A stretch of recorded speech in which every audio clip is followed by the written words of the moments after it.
Quick, Bessie, Yo. what's going on for tomorrow?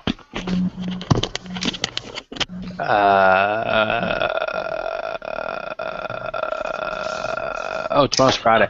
Yes. Basically, just head over anytime after 6. Okay. You motherfucker. What? Yes, can I help you? Oh, Freya. Yeah, Freya. Yeah, anytime after 6, we're gonna make hot dogs and hamburgers for anybody that shows up. Oh, okay. I might be a little late. You got You can plenty leave of now time. on time. We can Skype you guys in. Driving Yes. might take you some time. Flying, you should be good. I mean, I do love Skyping in to watch people eat hot dogs. Right. Are you allowed to eat hot dogs over there, Al? That depends on what's in them. Or if they're I don't want to know what's in my hot dogs. So I went when we were in Maryland a few days ago. We stopped by this little breakfast place. So we're on our way into DC, and I was like, I want to stop at this little. We've passed by this little place, so I'm like, all right, let's go stop and get breakfast. And I'll get a breakfast sandwich. And I usually get a sausage, egg and cheese. And it was a bagel shop, so I'm like, this is perfect. It's gonna be great. And I go in, and they have no sausage, and they have no bacon, they have no ham. And then I realized that we went to Goldberg's Bagels. I'm like, oh, never mind. Apparently, I'm not having any pork products for this morning's breakfast. So how did his time in the Wrestling Federation transfer over to bagels? What? Bill Goldberg. Oh, nice. See, Thank you, Dave. Thank you. That was good. Yep, Good I'm job. with you now. my brain went to, I wonder if his son plays hockey for District 5. I have no idea what that means. Goldberg, the goalie. I am Goldberg, the goalie. Hey, watch it, man. That one almost hit me. Gold- The goalie. What's the point? Wow.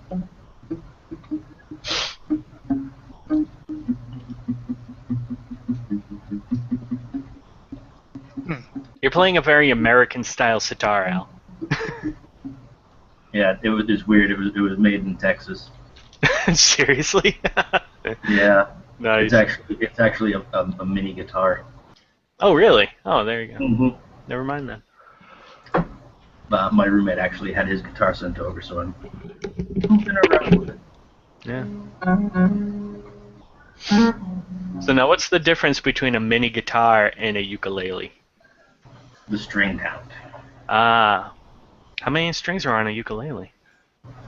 4, Really? All right. whereas mandolin has 8. But it's Really? dual I did not string. know that. Wow. Yeah. I thought about possibly trying to learn the mandolin. Because I like the sound of it. And I have a feeling I had to give up the guitar because I just didn't have the wrist strength for it. Hmm. But now hearing that it's an 8-string instrument, I might not. Well, the strings are actually really the pairs are close together, so you can hit it with one finger. Oh, there you go. I'll next time I'm home, I'll bring my mandolin when I come over to your house or to the Bessie household, and Right. you can take it. Oh, yeah. Because I bought one for like $20 Oh, nice. a year and a half ago. Nice. That would be September 19th. Yeah, I either I wasn't included in the dates, or I was and I just ignored it because I'm over here. Right. I had asked Gabby, hey, when's a good time to, take a weekend up north? She was like, I don't know, like the weekend of the 20th. I was like, okay. Do you have anything going on the 19th? No. I was like, all right. So I booked a hotel for the 19th and 20th, and then I was talking to you guys, and I was like, oh, well, that's not gonna work. So we're rescheduling D&D then? So it's No, I'm rescheduling the other thing because D&D Okay. was was scheduled beforehand, Uh, and the fact that Gabby did not keep me updated properly means no going north. nice. Well, it's like our last. I can't remember what the date was, but the last session that we were supposed to have got canceled because I think Trevor couldn't make it. But then originally it was going to be, we'll play without one person as we've done with Dave. But I'm like, all right, so the next session is canceled because Trevor can't make it and Gabby, you can't make it. And she's like, I can't? And I was like, no, because you have Phantom of the Opera. She's like, oh. Wait a minute, is that tomorrow? No, this was like 3 or 4 weeks ago. Oh, okay, I was like, wait a minute. I totally invited Gabby to the cookout tomorrow night, and she said she was going.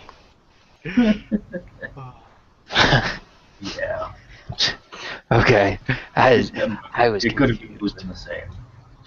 She's not good with days. Right. Yeah. I mean, so I why? have to sing her the Days of the Week song. Wow. I mean, to be fair, I'm horrible with dates, which is why I have a calendar. But, I think that's what they're there for. right. All right. So, has everybody had fun creating brand new characters? Hmm. No. You all. Kinda. Kinda. Yeah. Someone's in the ditch with kinda. Wait. Oh, it's not often that actually no, I have done a couple of TPKs, I guess. I don't think you actually did that at all, though. That's the thing. I didn't actually hit anybody with anything. Well, I mean, it could be said that it was still spinning. I don't know. But no, so I have after many a discussion on the topic, I have kind of come to the conclusion that that description is the key. So I'm going to be a little bit more descriptive with things that can potentially kill you outright. So you got blame then? It is white hot and smells of charred flesh. Right. Well, now it does. Can you have figured this out before you gave me chlamydia? Why would I explain that to you? No, that is definitely not a secret you tell people. That's something you keep on the down low. If you tell them, they won't have sex with you. That's what I learned from your mom. I don't know if that's necessarily true. No? No, I mean, if I went up to somebody and was like, I have herpetogonosyphilis, they're not going to be like, sure, come on in.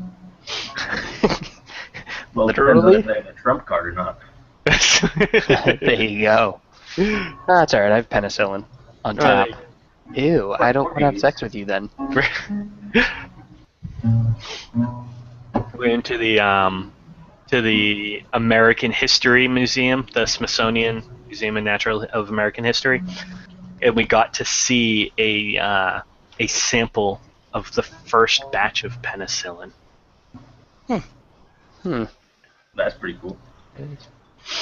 We also saw the and we snuck in right before they closed because I don't know how the hell we didn't realize it was there, but the Star Spangled Banner, the flag that the song was written after, and the thing is fucking enormous. It's like 30. It originally was like 30 feet by 40 feet or something like that, and they have it in display behind glass. It's crazy.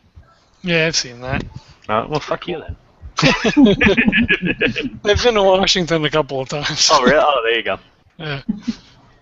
I when I was there with my photo class, we went on a quick class trip, and see, whenever I'm doing army stuff, I always carry a knife with me. Then you have to go through metal detectors to get into most of those. So they were like, "Does anyone have any knives or anything?" and they already knew we were military. He was like, yes, I have a small pocket knife. And they're like, oh, well, we just need to see it. And I pulled it out, and they were like, that's not a pocket knife. That's it was basically Crocodile Dundee. That's not a knife. and I was like, uh-oh. And they're like, yeah, you can't bring that in. Usually if it's like under 3 inches blade-wise, you're good. But that's clearly larger. And everyone in the class just looked at me like, come on, Trip. And I was like, yeah. So I had to go stash it in the bushes until we came out. Are you kidding? Nope. The best part was the guard was like, yeah, just go like over there. No one usually goes over there. Jeez. It's like, all right, man, thanks. Yeah, I actually ran into the same problem because I always carry a pocket knife and a lighter on me. And like, so same thing. Like we go in. There's like the little line, and I'm like, they're checking bags, and there's a metal detector. I am fucked. But no, the metal detector didn't even. I don't even think it worked because it didn't go off at all. Oh, weird. Like I had my keys, my lighter, my and my knife on me, and it didn't beep. So I just picture you watching National Treasure 1 and 2 before you go on your trip, and like, all right, we're gonna go find the secret messages on all the original documents. Yeah, no. I can't wait for National Treasure 3 to come out, though. It's gonna be wonderful. Are they doing another one? They better be. I don't know. Nick Cage really doesn't have a career anymore, so you might need this. Dude, he doesn't need a career. He can just he can rest on his laurels. That's a good point. He's a creepy dude. I want laurels. He is, but he's awesome though. I mean, he owns his own castle. He has his own saber-toothed tiger skeleton.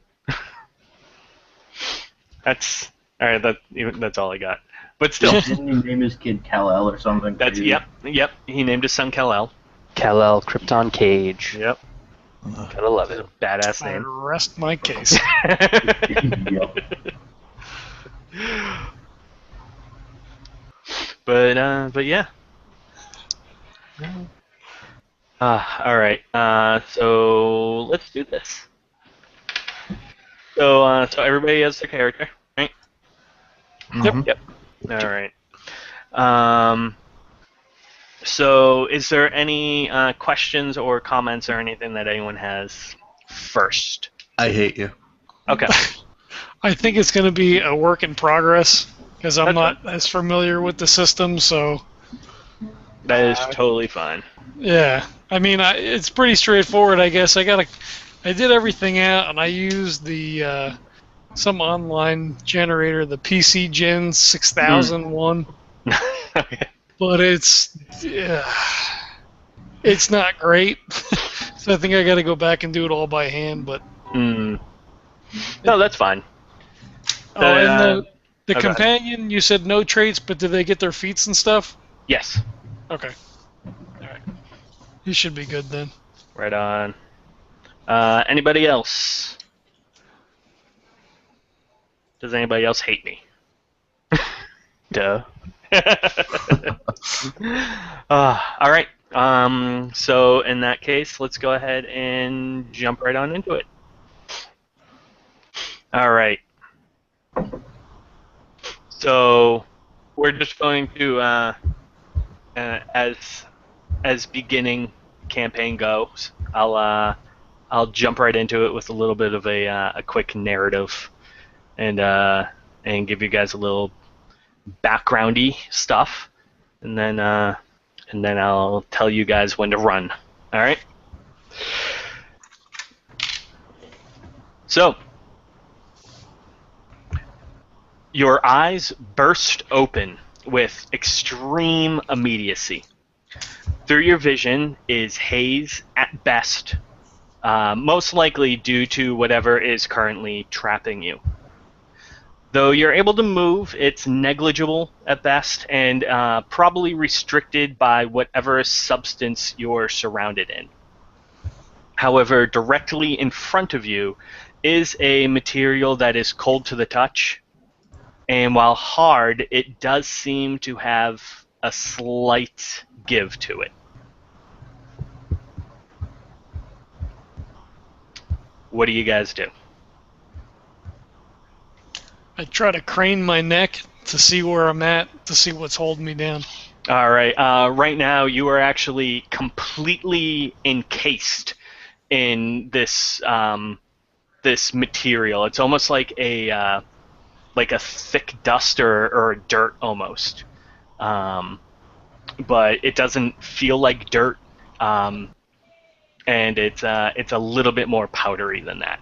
But other than that, it's almost completely black around you. So you have very negligible movements right now. You said it has some give, though, right? Directly in front of you, yes. So you're surrounded basically on 3 sides almost by this dirt powder substance, though right in front of you, right above you. And you do get the sense, too, that you're laying down. So directly above you is that cold material that has a slight give. See if we can push up through it. All right. So you try to push, and it doesn't really do much, though. You do feel that that with a little bit of effort and a little bit of force, you might be able to get yourself out of it. All right.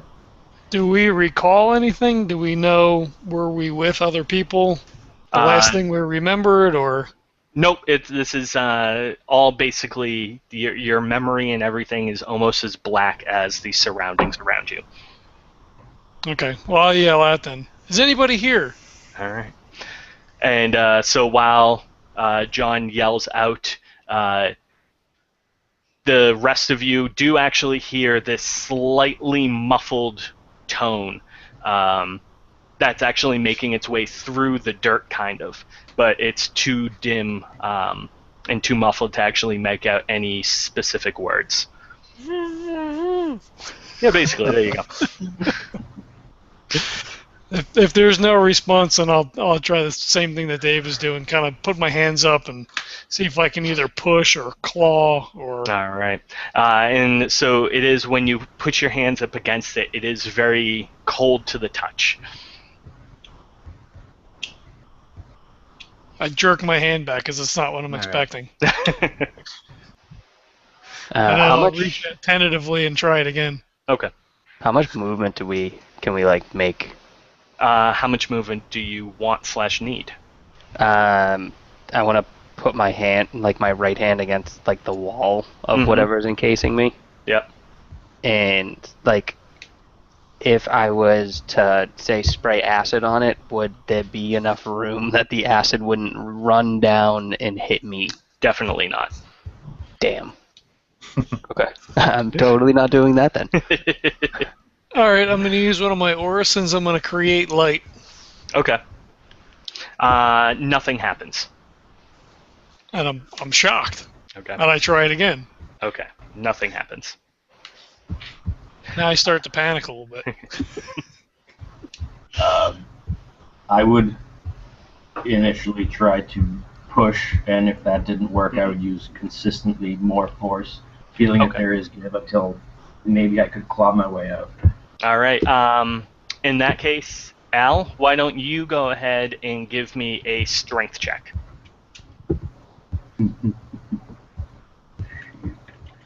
And 14. Okay. So you start banging on it, basically, almost trying to grab. And while the substance on top of you is cracking slightly, it seems to be a little thicker than the force that you can apply to it will break. However, the other 3 of you do now hear this resonating tone above you as that cold material does get that very low sounding as somebody is obviously attempting to bang on it. I want to kind of what does it feel like other than cold? Kind of feels like ice almost. Except not as not as cold as ice usually is, though cold enough that it has a semblance of the material. Okay. Am I wearing anything, or is there anything else in there with me? It's hard. Well, when you can feel the dirt and the dust on you, so you're probably not wearing anything. I'm naked. Damn. Okay.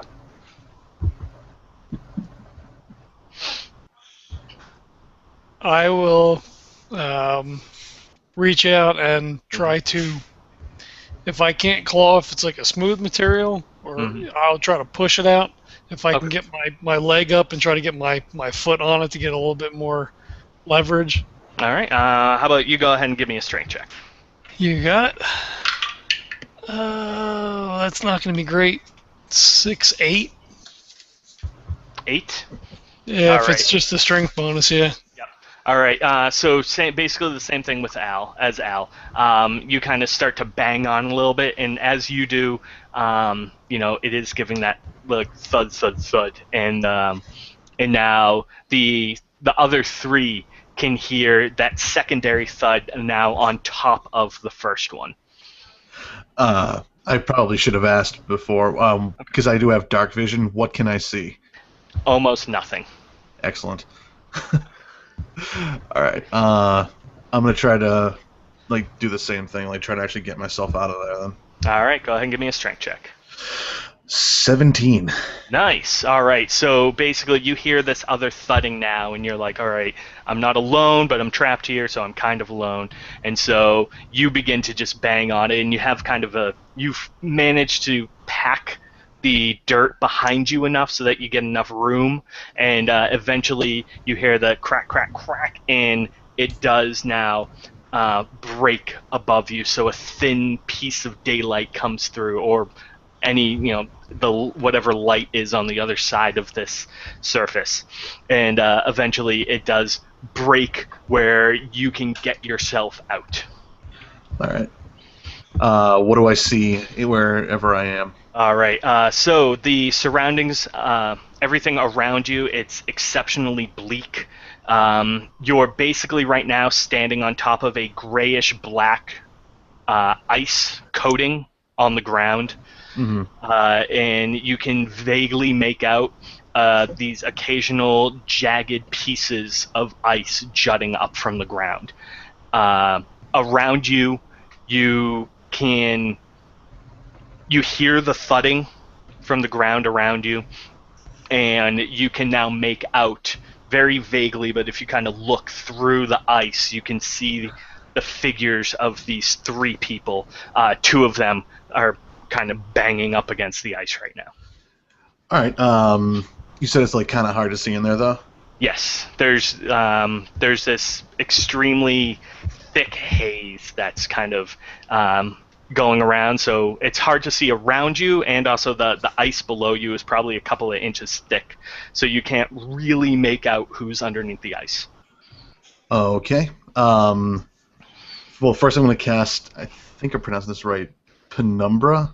Okay. Which just cloaks me in a little light, dim light. Okay. And it'll also protect my eyes.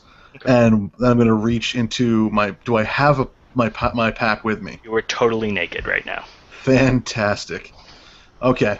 So then, you know what? I'm going to keep that on the spell on anyway. But so I'm going to go over to the first, the closest little indication of someone being under the ice. Mm-hmm. And I'm actually going to create my Shadow Blade and start jabbing away at the ice. Okay, so you go to this.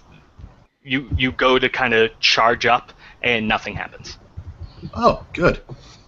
All right. Well, I was able to get through my ice, so I'm gonna try beating on the ice a little bit, maybe breaking it up then. Okay. And we'll actually, you know what? We'll go back ever so slightly, okay. And we'll say that when you go to kind of form up, this smoke kind of starts to emanate from your hand, and it does actually encase, though ever so slightly, in this blackish blue flame.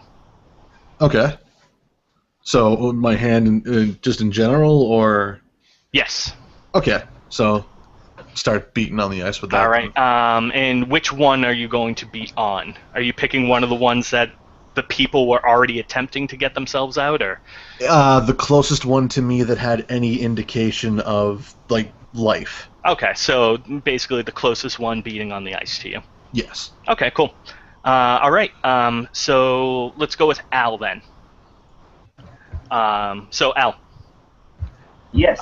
you are, kind of scraping and beating against this ice a little bit, and suddenly, what little light was coming through the ice, now blackens until suddenly there's this thud from the other side, and a couple more of those, and this crack begins to appear, and the ice around above you breaks away, and you are freed into the surface.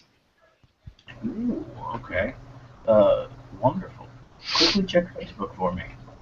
Okay. All right. I'll answer it right now. Okay. So, Dave, Yes. you have run over to this figure, this person, Mhm. whatever it might be underneath the ice, and you break it open, and the ice kind of falls in, and this person kind of juts up slightly, and they're kind of caught off guard a little bit. But when you look down at them, it's this kind of grayish blue figure that looks to be a little rough, a little spiky. Okay. Does it look like hostile or anything? Definitely looks aggravated and possibly hostile. I'm assuming that its appearance must have like caught me off guard. Probably, yes. All right. I'm actually gonna reach out and touch it real quick Okay. and cast Touch of Fatigue. All right. That will not happen.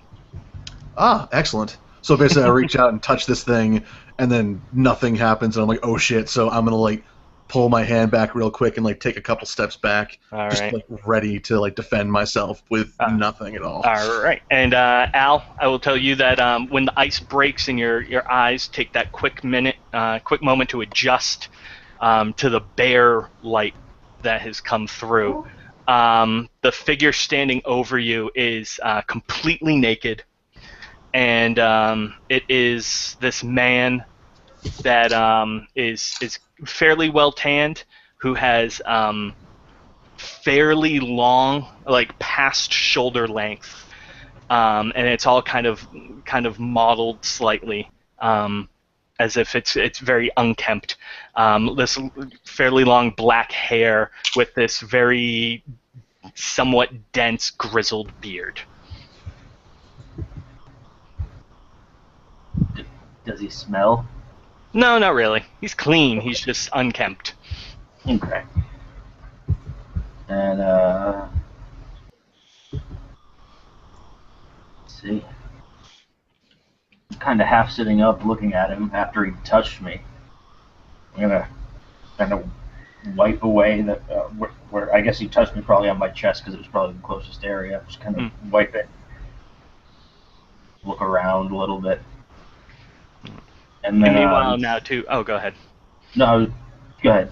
All right. Meanwhile, too, now there is also that second thumping happening just a few feet away from the two of you.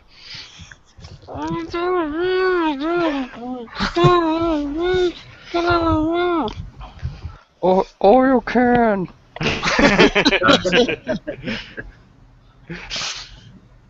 All right, I'm gonna look at whatever it was that just popped up out of the ground. Okay. Do you understand me, creature?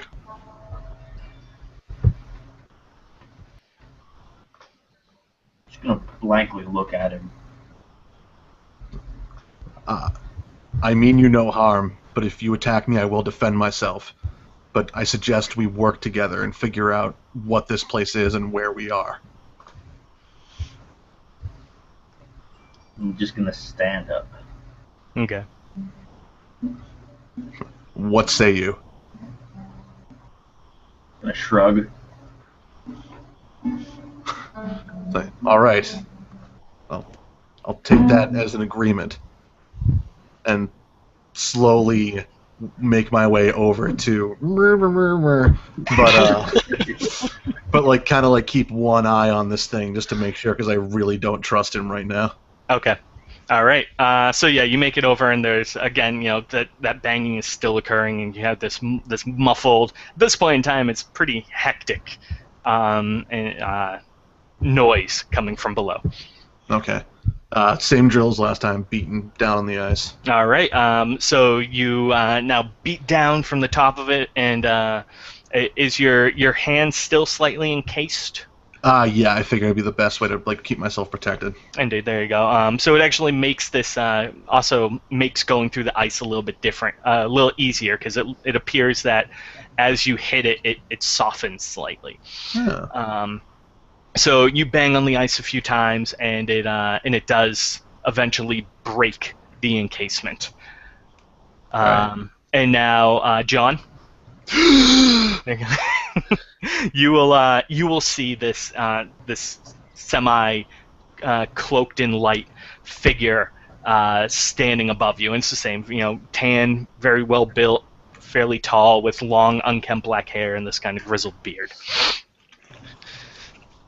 Thank you, stranger. I was afraid that I would be trapped in this, whatever this is. I couldn't get out, and but I was awake, and I couldn't break through. It seems like you went through the exact same experience I did. I have no idea where this place is or how it is any of us came to be here. And I will tell you, Dave, Uh-huh. that the figure that kind of lurches up is this fairly small creature. It's probably a little smaller than 3 feet, but most likely you'd give it the benefit of the doubt. And with this very kind of fluffed, brownish blonde rag top on the top of its head. All right, well, you are much, well, for lack of a better way of putting it, more pleasant than the first fellow I helped to unearth. There are more? And I'm just going to point over to the quiet creature that shrugged to me. I'll take a look over at that, and also kind of take a look around to kind of see where we're at, try to get my bearings. And Al's the fuzzy little creature? Not fuzzy. Oh, okay. Very kind of rough skin. Is it something that I would be familiar with? No, it's actually pretty startling. I'll turn to Dave's character. You say this was also trapped here as well?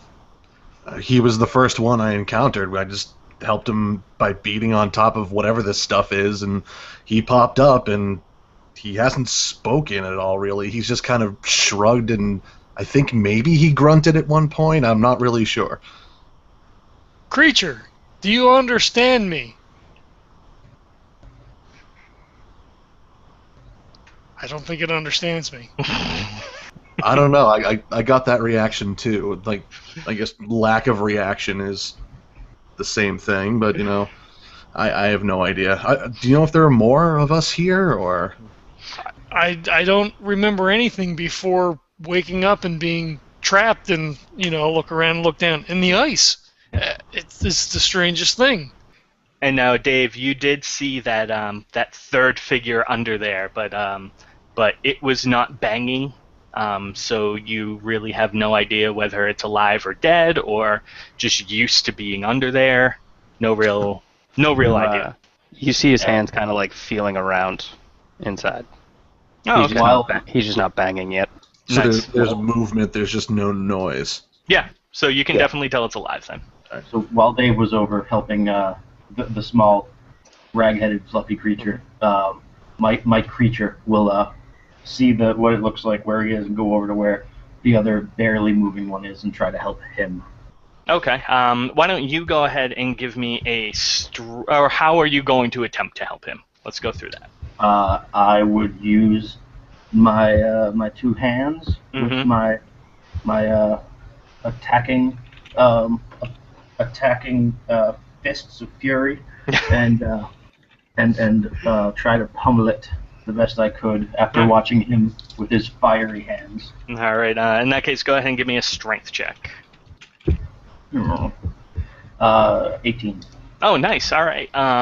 So you manage to more so claw at it.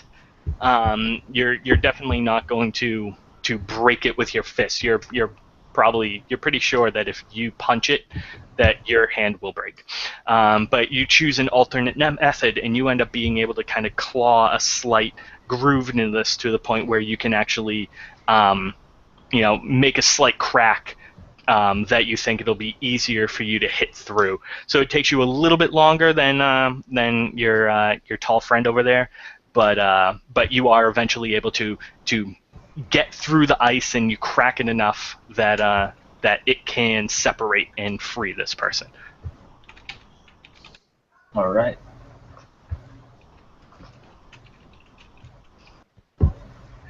Gonna look down.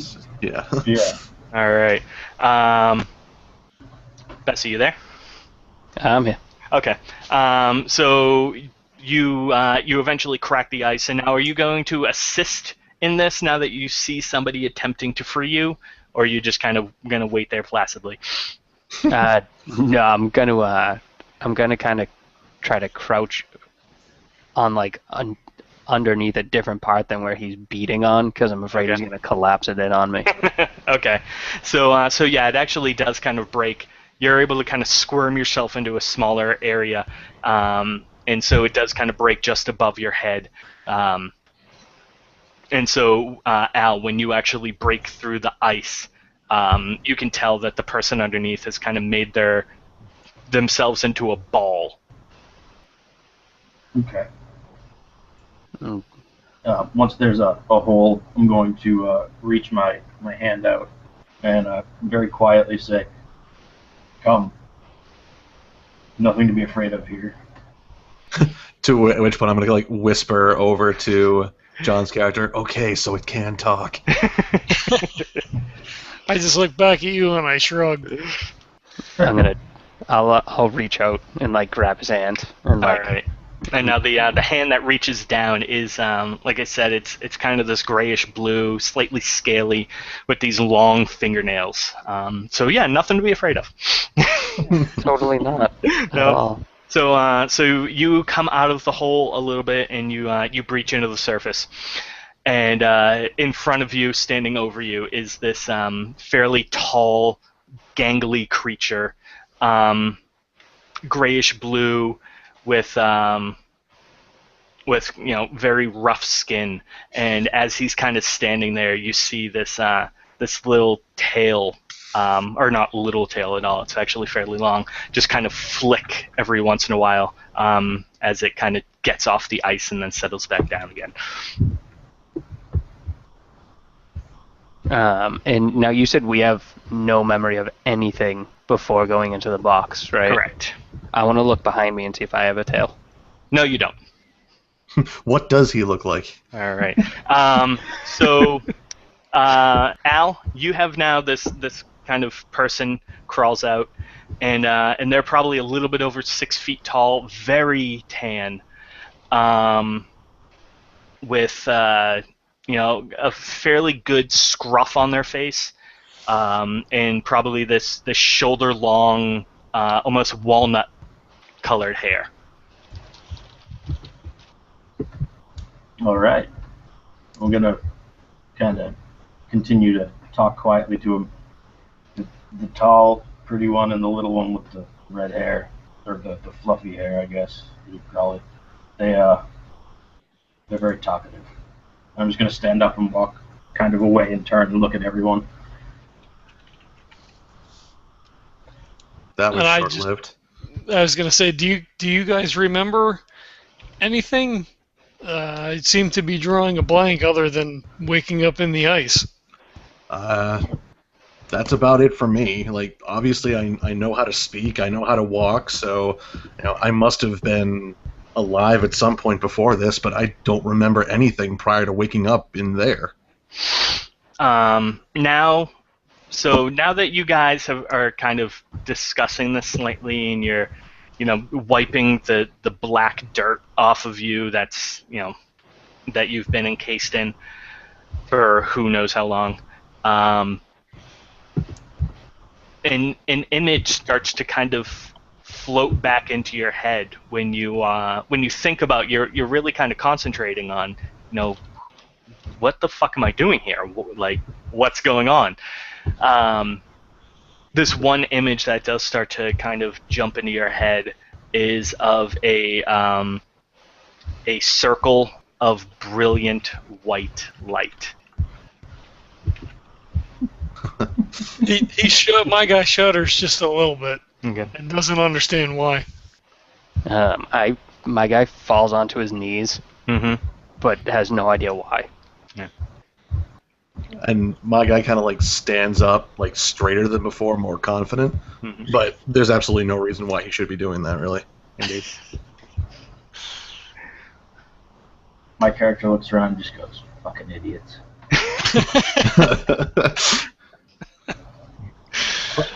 All right, so staying here obviously isn't going to help us any. Why don't we see if we can find, at least a way out of here, so maybe we can figure out where exactly we are. Hold on 1 second, and then I'll look back down in the hole and see if I have any. I realize that I'm naked. Check back in the hole to see if I have any, if I have gear in there. Nope. It's basically just an imprint of your back right now. Ah, okay. Well, doesn't appear to be anything here. We should perhaps move on. Is it cold? I mean, we're in ice. Is it like... You'd think that it would be fairly freezing, and especially since you're naked, it would be exceptionally uncomfortably freezing. But it's not. It's chilly, but put the temperature probably at around 50, maybe even 60. And then, of course, put naked on top of that, and it drops the temperature down a little bit. Yeah. Who wants to go ahead and give me perception checks? I would like to, very much so. Sure. Oh, crit! Ooh, there you go. I don't know what that is total, but...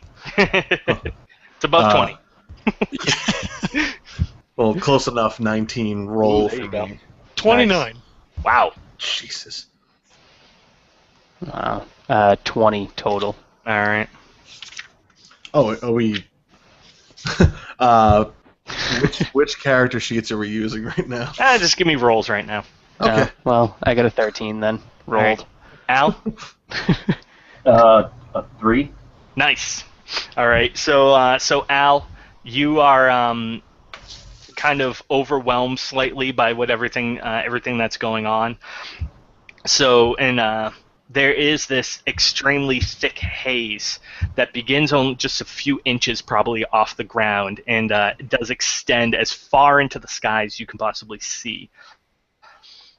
Which, honestly, because of the thickness of it, isn't really all that far. The rest of you can make out these green glints of light floating carelessly below. So as you look, there's these small glints of light that occasionally appear underneath the ice before disappearing, while they also casually flicker above you through the fog. Are any of them moving through the ice, or just some are above and some are below? No, some are above, some are below. Okay. Now, Dave and John. Mhm. Yes. You can make out the lights below the ice. You can very briefly make out sunken faces of these fairly sorrowful individuals. So the glints of light are actually their eyes. Oh, that's comforting. Yep. and their skin is also kind of this dull green. And you can make that out just before they disperse into the darkness below.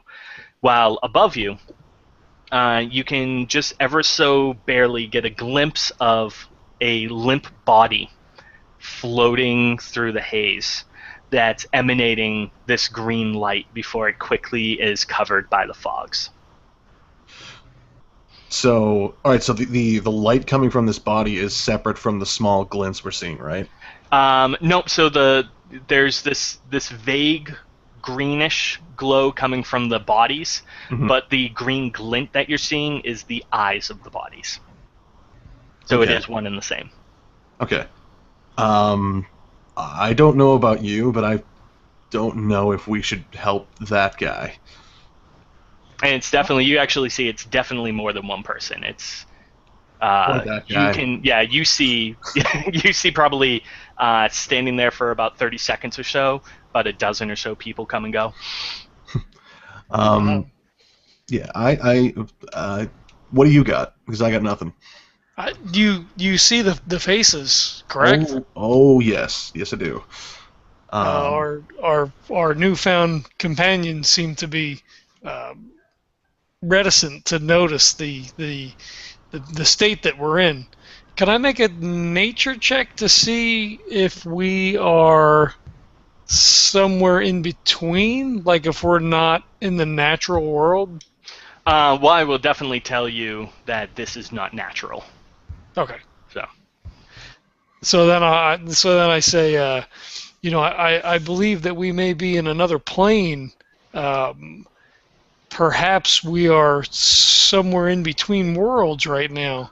I have no recollection. It's conceivable that we could possibly have passed on and are stuck here in some in-between place. Oh, lovely. But if that's the case, then why are some trapped and we were able to break free? Like, what exactly is this place? Why are we here? Why are we the ones who are able to move around? The will of the gods is strange. It is all for whatever purpose that they deem fit. We are just players upon the stage. Well, if one of those gods would like to, throw us a bone here, I'd love to know what's going on. As would I. If our time had been complete and we were recalled home to whatever gods you worshipped before, we have perchance been given a duty to fulfill, a purpose to serve. There may be things yet undone that we are required to fulfill. All right, so let's run with that theory. How the hell do we get out of here so we can actually fulfill that purpose? Your guess is as good as mine. Ah, lovely. We find ourselves in the same state, and I am unsure as to how we should proceed. John, you got like a well over 20, correct? 29, yeah. There you go. You can actually, as you know, the lights and everything, and the bodies floating above and below you kind of caught you off guard a little bit. But as you're looking around, you actually are just very barely able to make out what could hopefully be some type of cliffside or wall or something off in the distance. Just So as it's barely able to be seen through the fog. So as I'm talking to Dave's character, I kind of start looking past him and kind of like moving my head, kind of like, what the hell is that? And I'm like, perhaps that our questions may be answered. Look off to the distance. There seems to be a break in the fog. Perhaps an end to this miasma. We should proceed in that direction. Perhaps we may be able to find something there. Well, I know there's a phrase that's the devil you know is better than the devil you don't. But I don't. This place is creeping the hell out of me. So let's go. Indeed, we should. Let us grab our other companions, but fear not the unknown, for the gods must have a plan. Wherefore surely we would be not in this place of in between. And I'm just gonna kind of nod and be like, all right, let's go with that. You go on ahead. I'll go grab the two of them. I nod sagely and just start to move off towards the direction I indicated. I'm just gonna give a sharp whistle back toward the other two. Hey guys, you're welcome to stay if you want, but in the meantime, we're going this way. It's up to you. I'm not sticking around here. I'll come with you, and I'm gonna reach down into the hole that I got pulled out of, and I want to pick up one of like the broken pieces. That's like as close to a weapon as I can, and follow after him. Right on. Al? I'll walk after them as well. Might as well not let them out of my sight. All right. So John, since you led the pack slightly, we'll say that you get to this wall, this cliff, just a little bit before they do, and now that you're much closer, you can make it out, and it is this very stark gray cliffside that goes up till past the fog, kind of dissipates into the mist,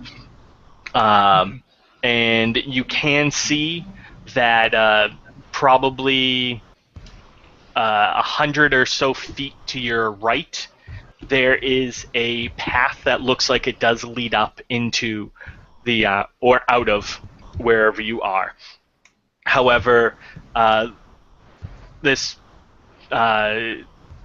possibly a complication, is that in the wall, in this cliffside itself, basically as far as you can see, there's these small tendrils of black and green that begin to occasionally twist out from the rock, and you kind of look at one of them and you're studying it a little bit until eventually it actually condenses into what could be passable for an arm.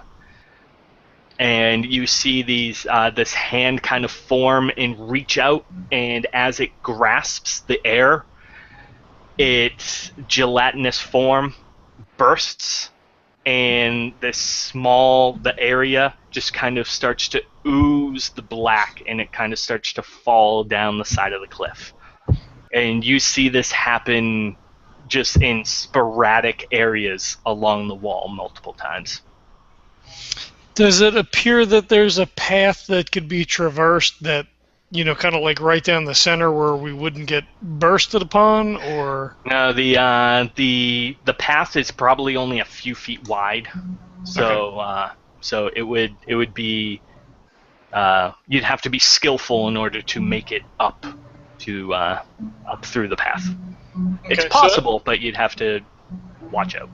Okay, so I'll sit and wait for them, and I'm going to study to see if there's a pattern of, does it happen like every 20 seconds, and it's one on the right, and then one on the left, and then another one on the right. I want to see if I can kind of, I'm consumed with trying to figure out, whether or not there's some meaning or purpose, if there's some intelligence here. Right on. All right, go ahead and give me a perception check then. All right. 19 plus 9, 28. Nice. All right, so yeah, you stare at it for a little bit, and while there is no definite timing of it, you do see that they do come out in fairly small groups. So they're not just coming out of anywhere. They're coming out of very specific sections. And there does at least seem to be a small window of time between when one bursts and another one comes up. It seems to be at least 8 to 10 seconds, though at some point, sometimes it is as much as 15 or 20. Okay. So I'll just that's my thing until they wind up coming and disturbing me. All right. So the three of you make it over, and you do see now that the smaller guy is kind of staring at the wall with this somewhat perplexed and somewhat disgusted look on his face. You okay over there? Yeah, come here, and I've been watching. There's a pattern, or maybe not quite a pattern, but watch over here. Watch those rocks to the right. And we wait a couple of seconds, and then the arm kind of comes out and kind of pops, and goo goes all over the place. And I say, but wait, if you watch, it'll burst, and then there'll be a space. It looks as if the ground is covered in goo. It could make our travel treacherous, and I'm not quite sure what would happen if you were to be splattered. But if we can time things just right, there's a path that goes up, and I believe that if we follow the path and we're careful, we may be able to yet escape from this unknown area and reach greater heights to try to find a better perspective on what's expected of us.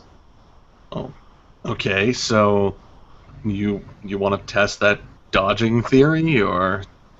Well, but watch yourself. See if you can pick out the pattern.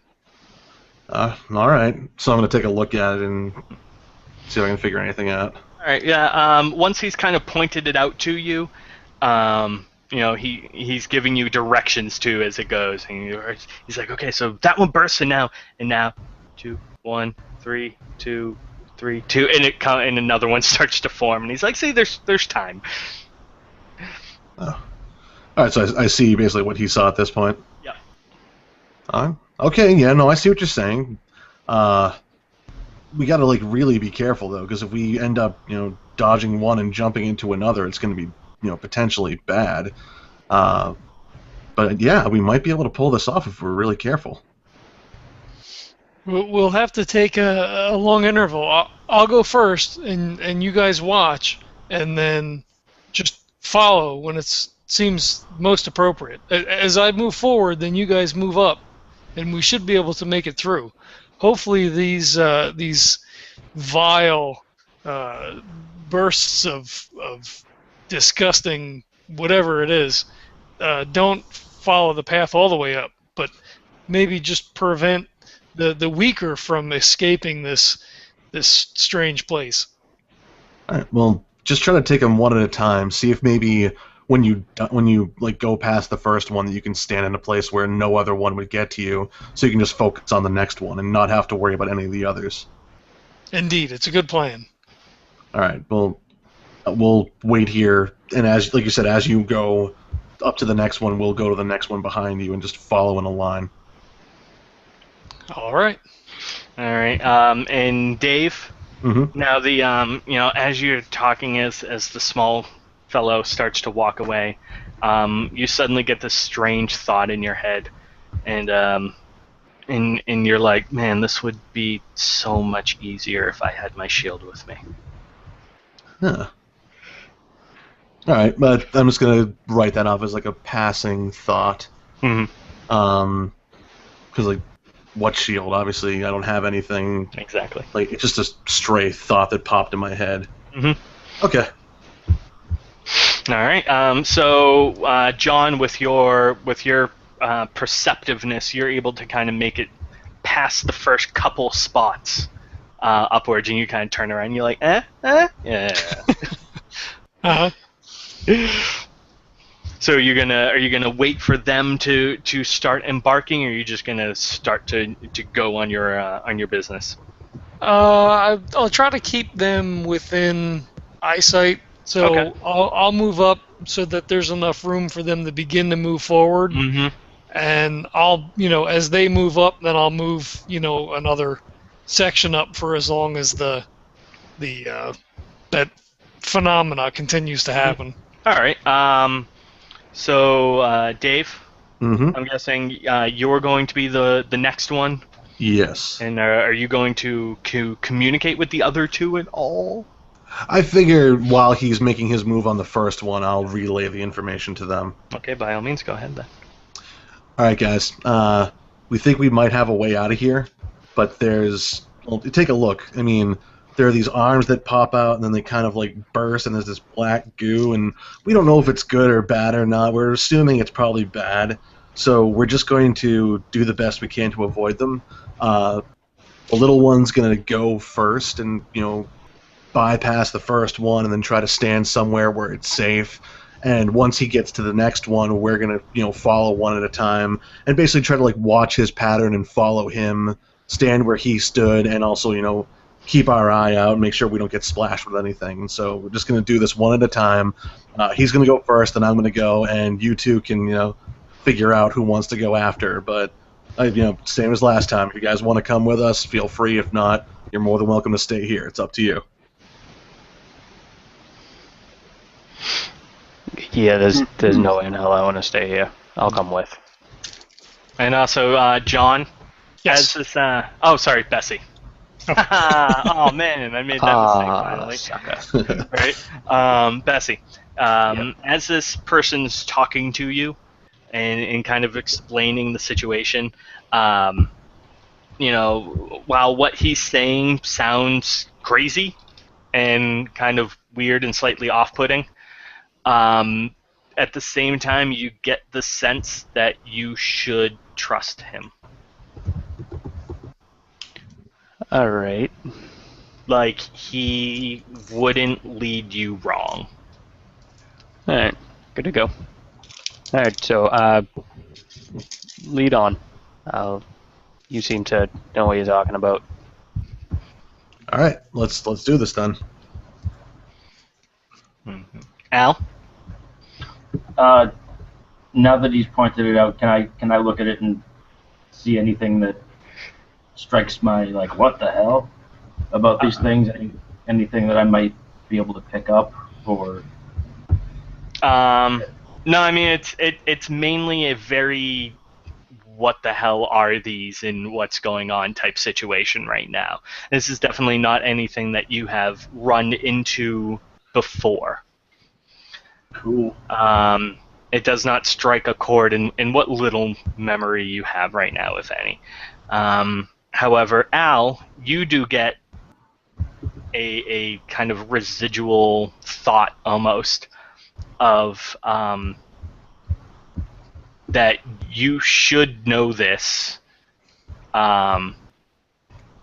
or at the very least, you should be able to know this. So you're almost clamoring for a page, let's say. And I'll look over at the tall, well-built one and go, well, let's get going then. You're obviously in charge. You're obviously, go. Let's go.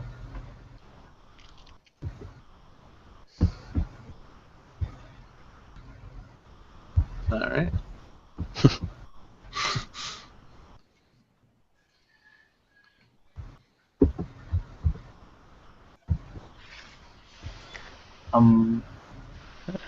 So, Haha, I was muted. So Dave, since you are the one leading the pack right now, at the very least, this small 3-pack with John a little bit off up the path. Why don't you give me a reflex check, just so that we can see if you can make it through the first few at least. All right. 19. Very nice. All right.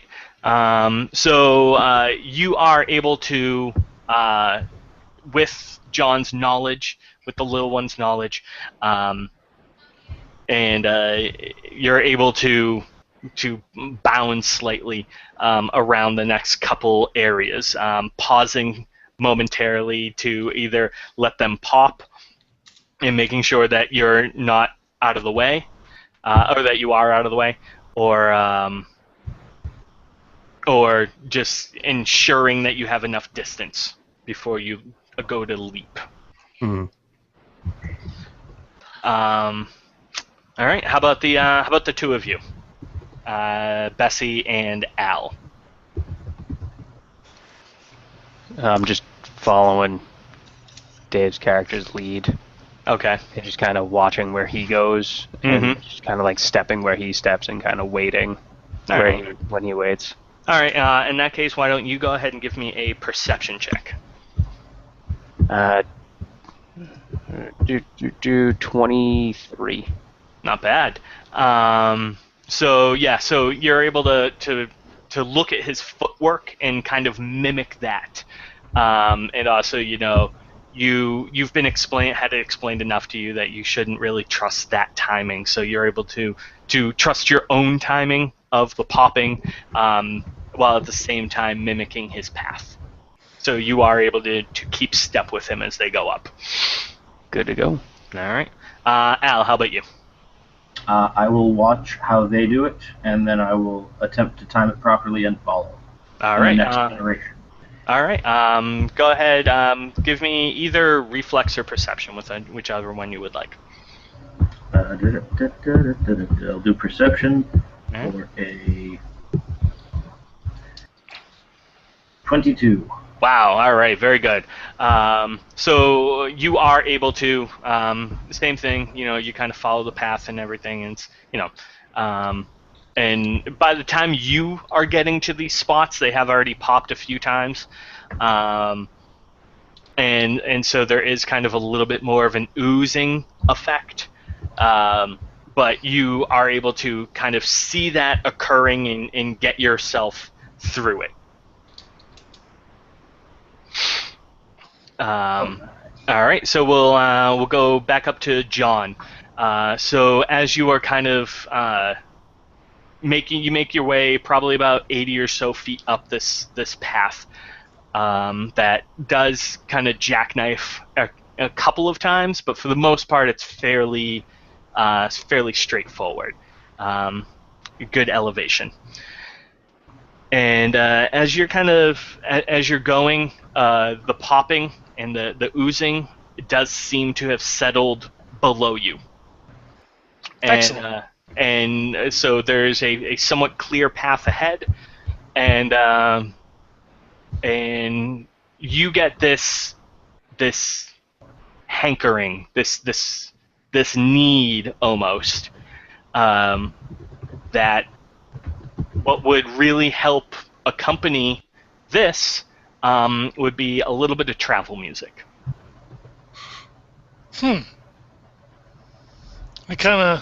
I check it out, and I make sure that I'm standing back far enough from the last bit of the bursts, and I kind of settle down.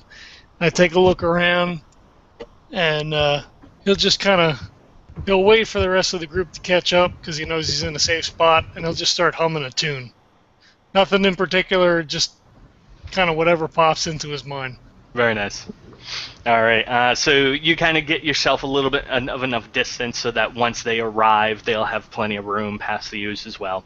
And given enough time, the other three, you three do eventually make it up to where when the little one is waiting there, the tall one kind of meets up with him, and then the other one, the very tan one,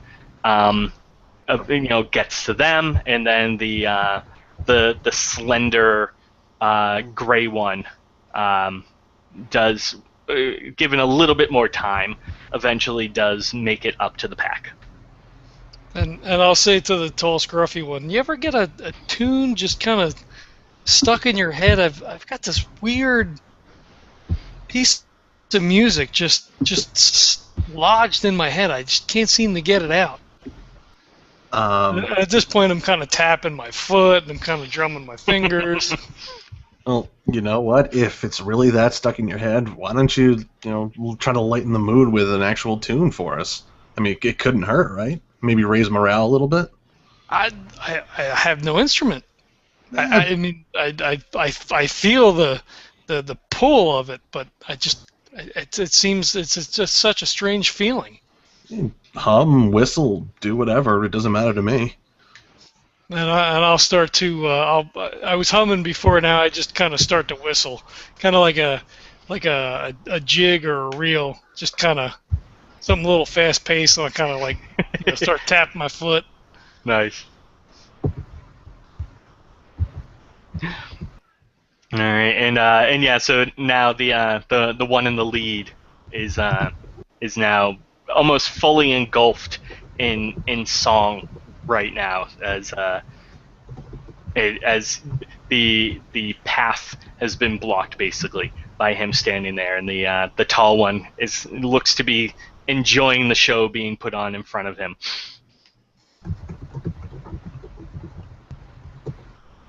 Well, And- can you do that anything and else? walk at the same time? Yeah, I'm completely lost in it until you say something. I'm like, yeah, sure, yeah. Uh, Further up, I haven't seen any other of those strange bursting things. It seems like the path is clear, at least in this area here. Let's continue out. All right. Well, just don't let your merrymaking distract you from what's going on around you. For sure. Yes. I'll be on guard. All right. And as I start to walk away, I start humming again. Nice. Okay. Then I'm gonna just follow. All right. All right. So you guys begin to make your way up the rest of the path then, and so it's several more minutes as you make it up, and it's probably another 50 to 60 feet or so of this small path. But it's very slow going as it now begins to kind of jack back and forth. So in actuality, you're probably walking almost quadruple that distance.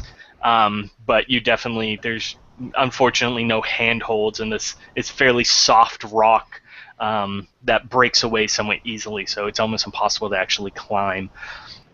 So as you begin to walk now, the path kind of levels out, and it eventually crests the edge of this chasm, and the fog breaks away, and as you kind of look around and your head kind of breaks above the mist, you see that it's almost sitting as if it's a pool, almost a pool of this just dense fog that sits inside this chasm.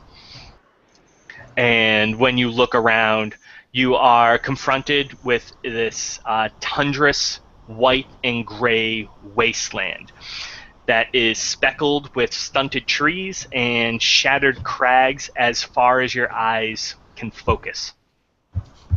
In the skies above you, those bodies that were kind of floating around vaguely in the shadows and the fog, you can now see that there are basically the same thing above you, though they are much more spirit-like, very ethereal almost, and they spiral towards some destination far to the west.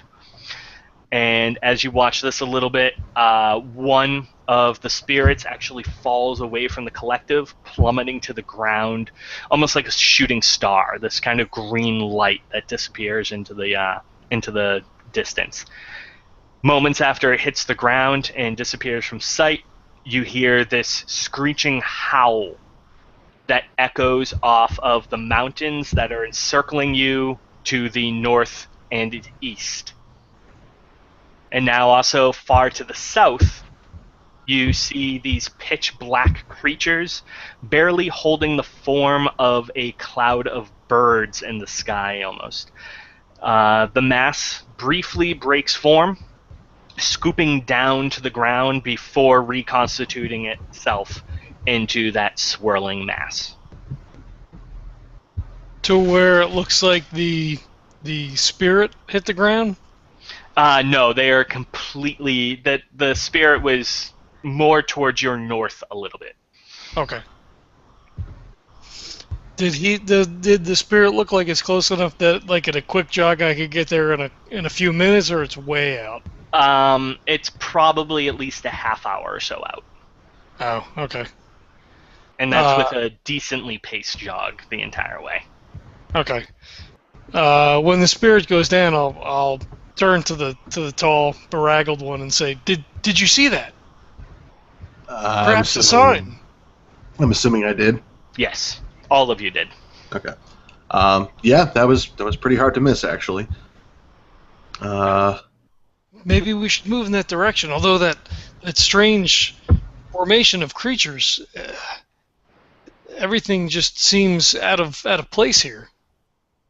Well, I mean, it doesn't. It seems to me like it doesn't matter where we are or where we go. We're going to encounter something different.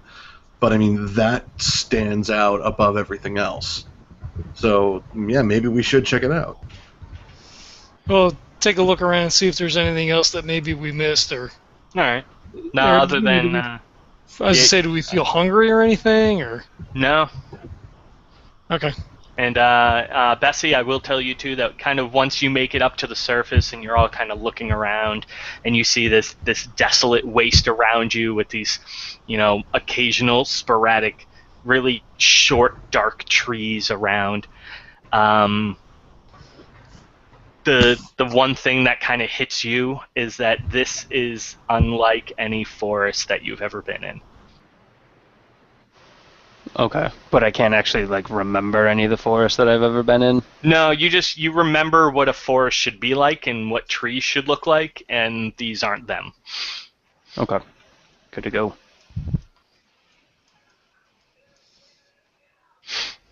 All right. So what are you guys gonna do? After that brief conversation with the tall, bedraggled one, I'll start heading off. I won't even say anything. I just start heading off towards where I saw the spirit hit the ground. All right. I take it as a sign. How about the three of you? Sam. All right. I'm following the tall guy. All right. Al? I'll do the same, and I'll start, quietly talking at people, like, oh, the thing about music, and I'll just trail off. All right. So you guys walk for probably a couple of minutes, when suddenly you hear a voice begin to resonate from behind you, and as it kind of echoes a little bit and comes into focus, you hear this voice that says, "What is your business here?" And turning around. All right. Likewise. Did you say something? And there's nothing around you. That wasn't me. Are there any of but I those heard- short trees near us? Nope. Damn. Okay. But you heard it as well. Oh yeah. And the voice says again, "What is your business here?"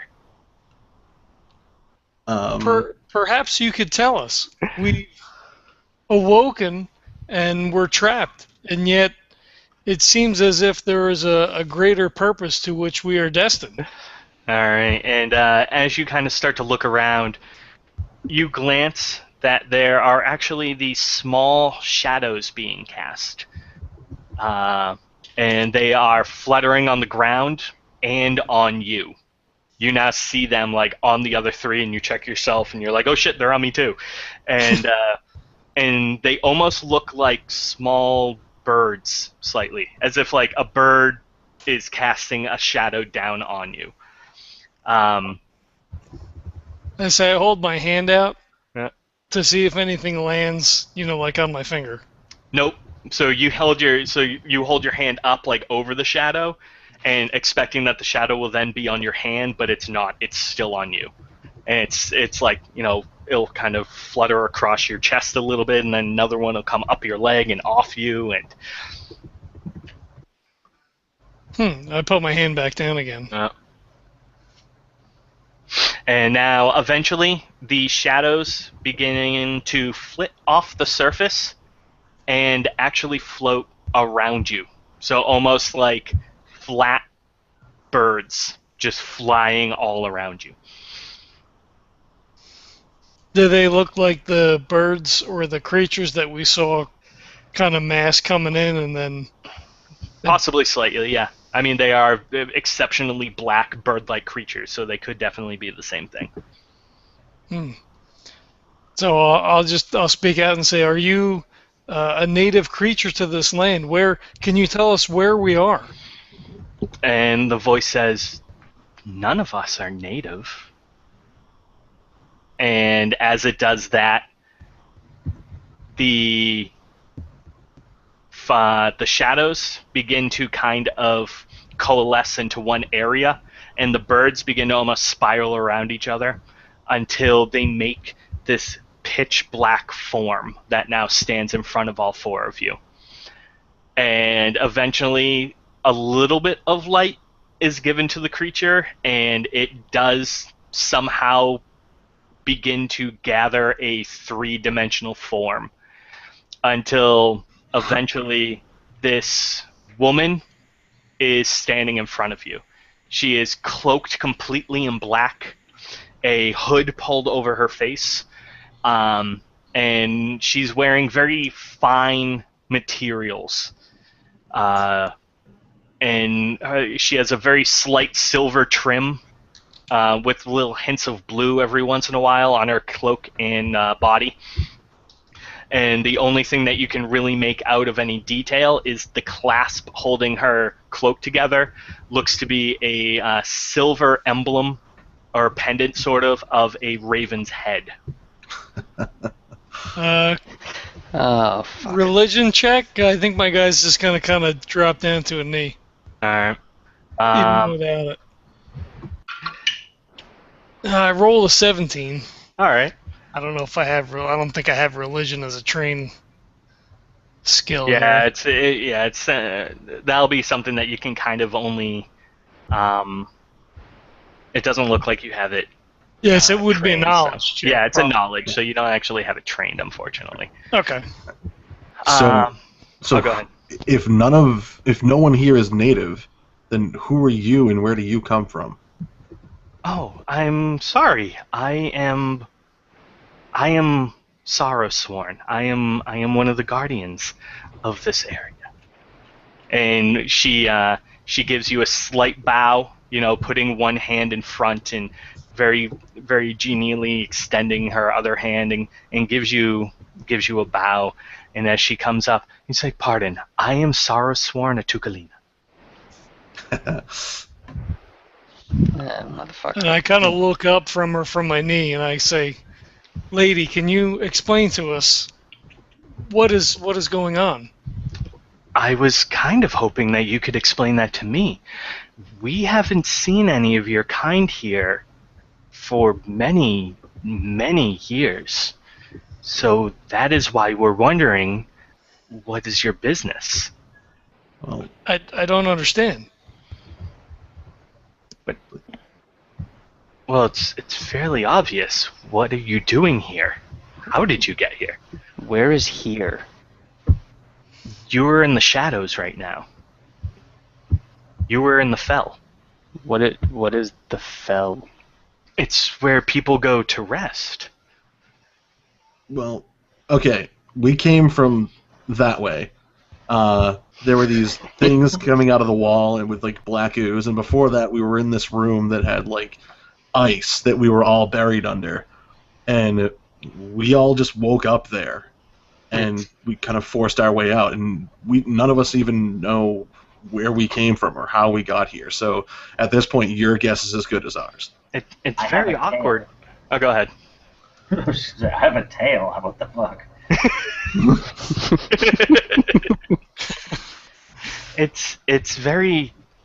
It's not often that spirits transcend into the fallows. And that's usually where those trapped here in the Shadowfell eventually rest and become dormant. So to hear that you have started there is rather odd. Most of the time, you make your way into the palace, but that has not happened with you. However, we have also not seen any of your kind here come to the palace in quite a long time, so perhaps that has something to do with it. Well, maybe I'm confused. What exactly do you mean by our kind? Good Well, question. Those that come from the indelicate world, those of the material. Huh. Okay, so you're saying we came from the world of the material. Yes, Okay. Which material? it's the material world, the prime world. Out of character, are you saying that we're all material girls? I fucking no, you're boys apparently. I don't know. I You're a haven't checked the gender plumbing bending. yet. You're a gender bending Madonna group. Awesome. None of us checked what was actually down there, so Oh, we touche. might be material girls. Good point. Okay, sorry. No worries. Dave's old hat at that. Yeah. Wah, wah. Okay, so if that's where we came from, is there a way for us to get back? I do not know, but the queen might. Can we speak with this queen? You can try. She does not usually take court with spirits. However, if you wish to gain entrance to the palace, then I am sure that you could possibly attempt such a thing. You could either make your way directly to the palace, and she points over to where I talked about that spiral of spirits that the one fell away from. Mm-hmm. Where she points is kind of where that funnel comes down. So you think that possibly the palace is somewhere over there, if not directly there. And she says also, you might also attempt the temple of Vomarana. That is where the one such as myself, the Sarasworn, that is where we reside, and our guardian is very close with the queen, so he also might be able to provide you favor with entrance. Whatever you do not go north. Stay away from the Exodus. What lies to the north? That is the Exodus. That is where spirits who have not been deemed worthy attempt to gain entrance into the Shadowfell. The only way that you wish to go there is if you truly want to show your devotion to the Queen and possibly either assist or sacrifice yourself. But I would not suggest that. Indeed, it seems that we have been saved for another purpose. Had we been ones to sacrifice ourselves or to just have passed on, we would not be here with you.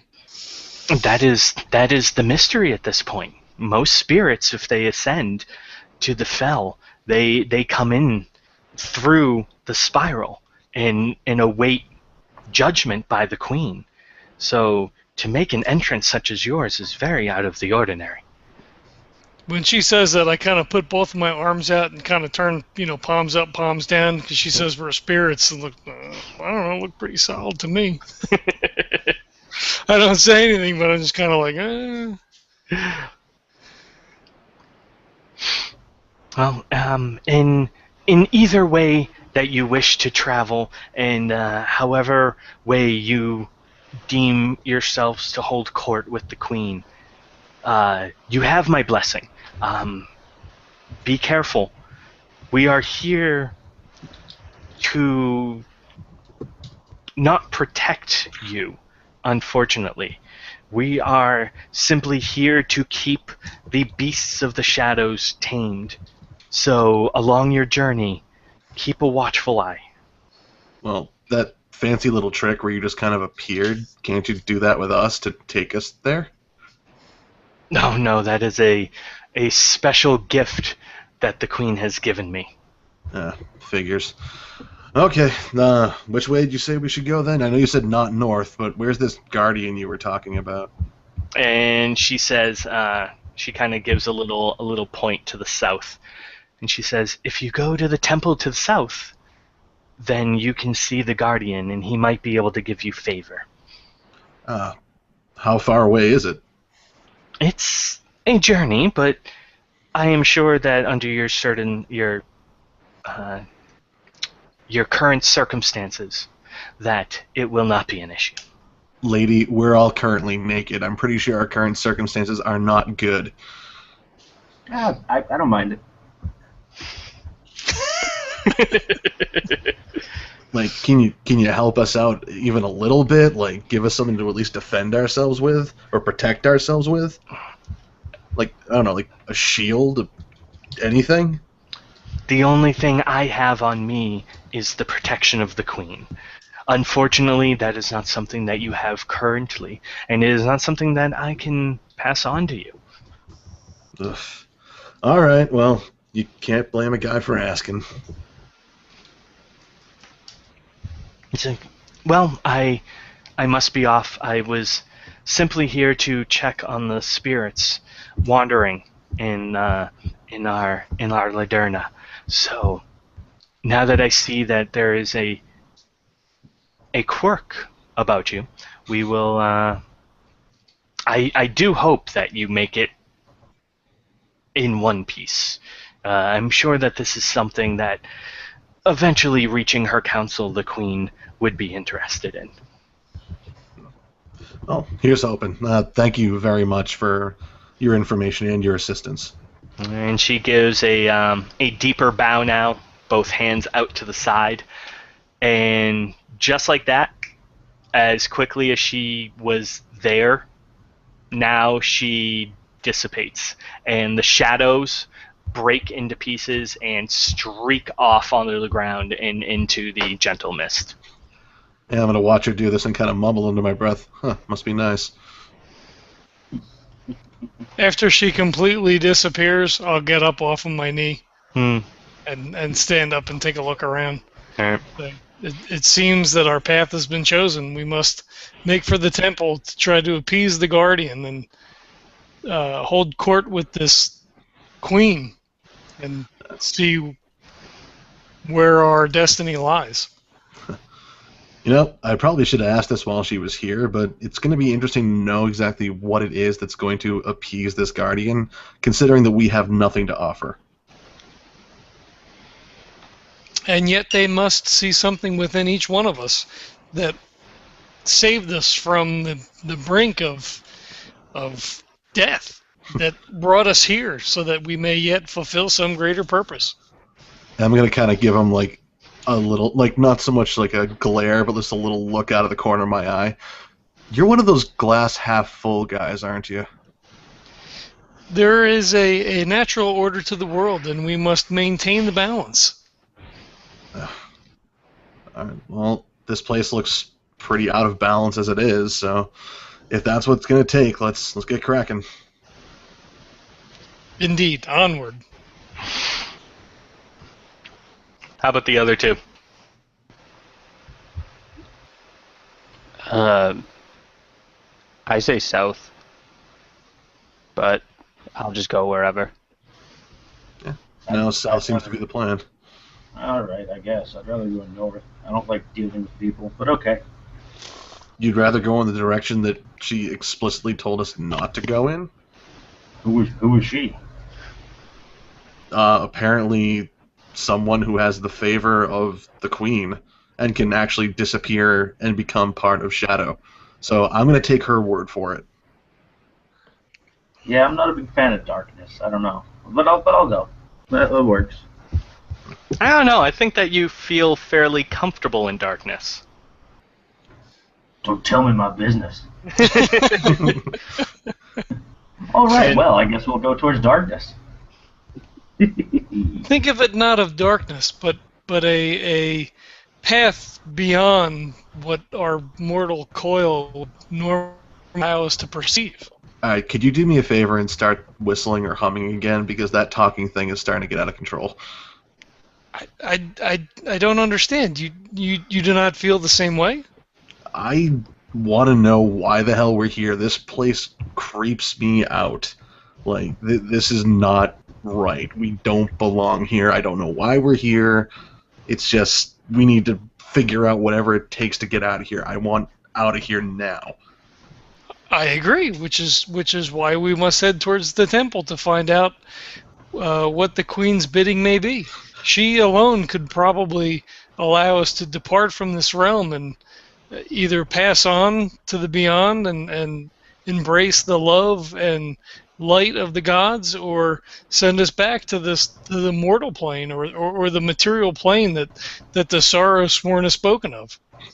At that point, I'm going to bend down and like turn your character in the direction of south and kind of like gently nudge you like around your shoulder blades. Be like, excellent, great plan, let's go. Indeed. And I'll start to hum and kind of walk like I had not a care in the world. Very nice. So you guys begin to walk south slightly, and it's only a matter of moments before you were in a physical haze before, and then you broke out to the surface. And now you have seen these, you saw these little glints of light, and they kind of led you to the way. And you have gotten, as well, right now you're kind of sitting in a mental haze. And every once in a while you've gotten these little flashes of light that slightly lead you in the way.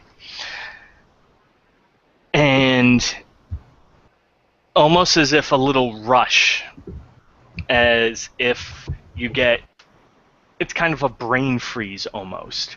And you get this, slight pain and slight tingling and everything. And just as quickly as you broke through the fog of the chasm into the flatlands, your mind breaks free of this fog.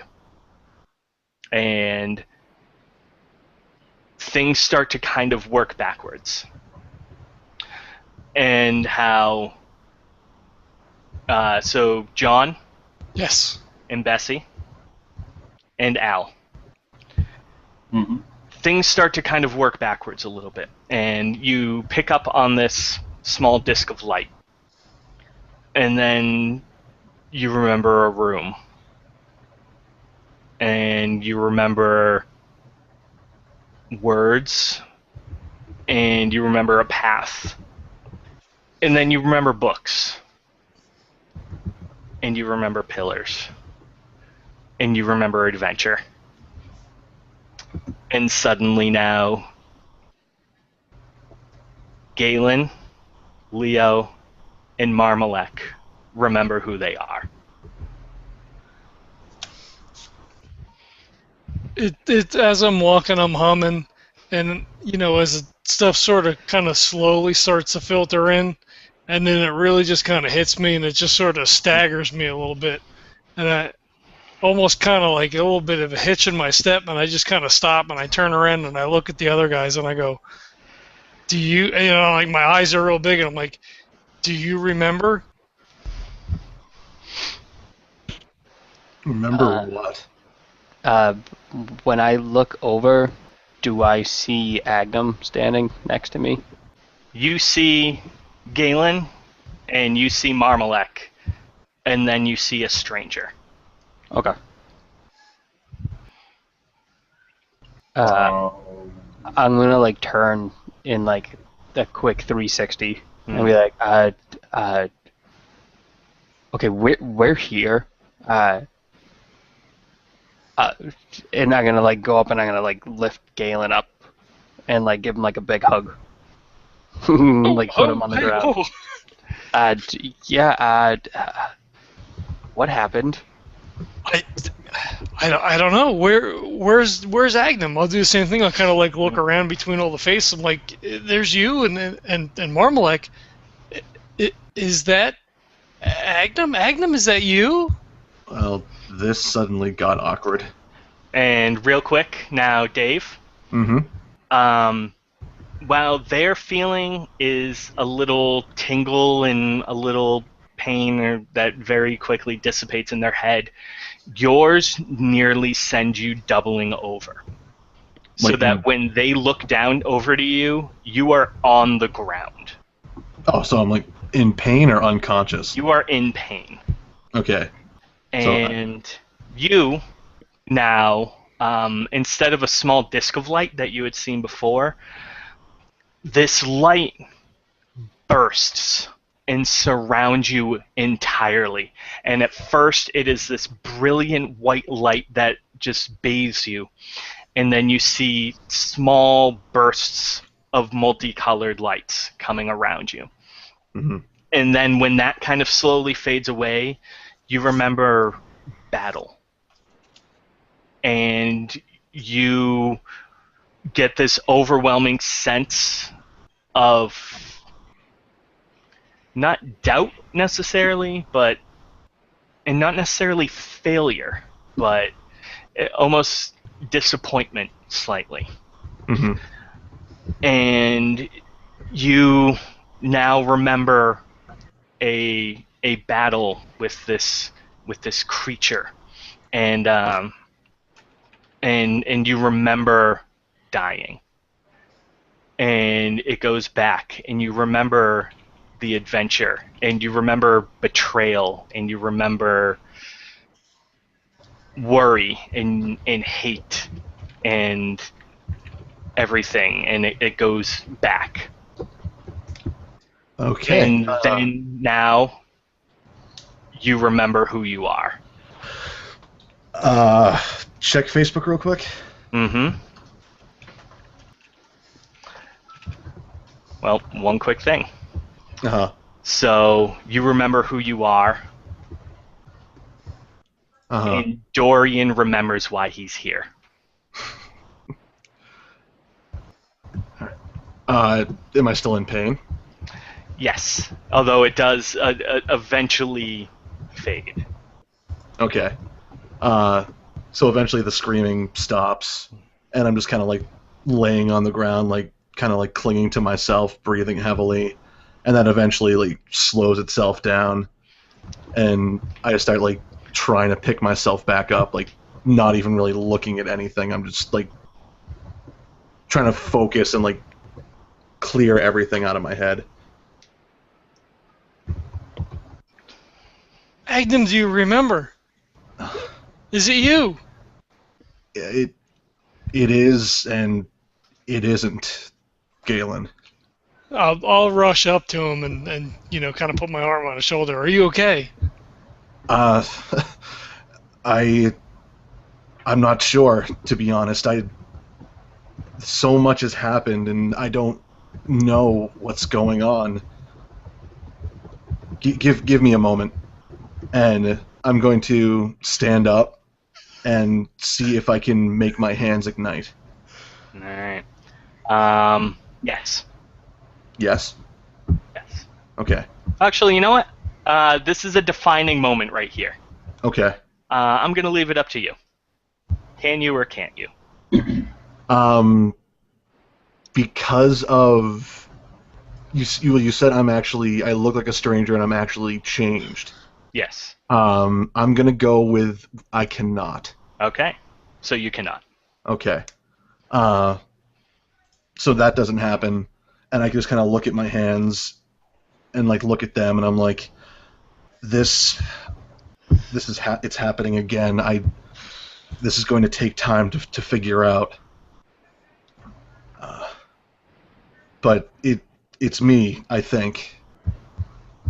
I'm not sure. Galen, Marmalek, Leo. Okay. Guys, I have some information I have to share with you. I know you guys, know me as Agnem, but that isn't actually my name. If you want, you can keep calling me by that. I don't mind.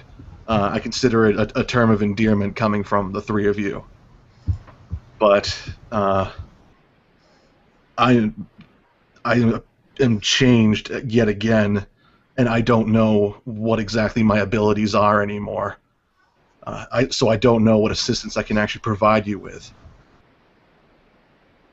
Galen kind of stands up and he sort of takes a step back and he kind of looks down at him and, how do you mean changed again? What do you mean? When I came here to the when I came to the material plane and met all of you, I had been physically altered because of the path that Pelor had sent me on. It somehow infused fire into me more so than light. That's why you could see me, make my hands go on fire, or for me to even channel it into my sword. I can't do that anymore. That was never something I was able to do in the past. But now it's gone again. So I don't know what I'm able to do, if it's like what it used to be, or if I'm completely different altogether. Are you still the chosen of Pelor? Are you as you were before? My goal has not changed, despite the fact that I have. As far as I know, I am still Pelor's chosen one to help bring the light back to the world. But now we're in this place. It's imperative that we find a way out of here and get back to complete our mission.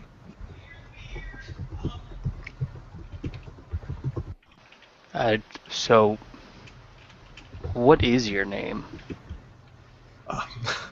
I'm sorry, it's been a long time since I've actually had to use it. Even in Elysium with Pelor, there is really no need for names. We are part of the light, and we are part of Pelor, and he knows each of us. But back before I first joined the light, my name was Dorian Almax, and I was a cleric of the Sun God.